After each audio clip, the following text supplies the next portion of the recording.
Magduha na kasemana human mihapak ang bagyong Odette sa Surigao City. Daghan gihapong mga bakwit ang anaas sa evacuation centers.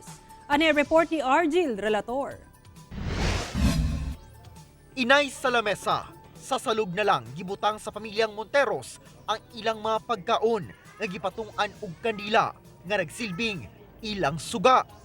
Ing-ani ang ilang sitwasyon sa matag tingkauna sulod sa evacuation center. Samtang nagkaon ang ubang kabanay, ang inahang si Mary gipaningot na sa pagkugos una sa iyang 3 ka bulang baby. Arang ka lisod ka radyo, sir. Labi na waya mo bayay na ang atop na mo nalupad sa nanoy dingding. Gusto na mo na makabalis na kami sa mo bayay. Nagsigisab og paypay ang ubang inahan sa ilang baby aron makapahupay sa gibating kaigang. Magduha ka semana na nga naa sa evacuation center ang mga apektadong residente sa bagyo dinhi sa Surigao City.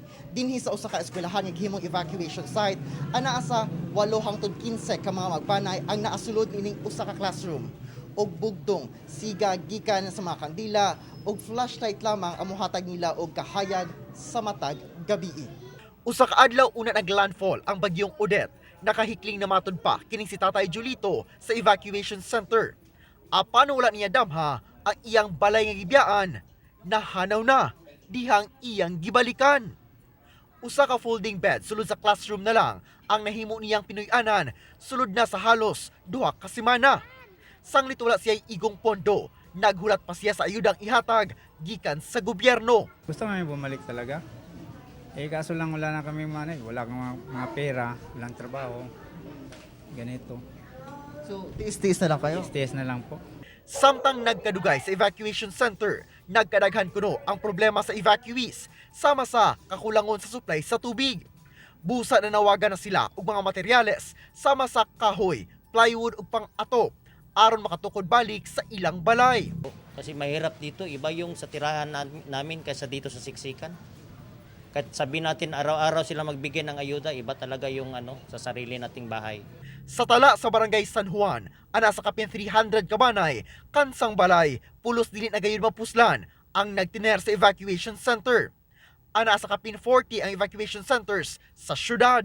Yung mga kakailangan nila dito, so lalo na yung pagkain nila, tapos yung water nila, yun naman talaga yung kailangan nila.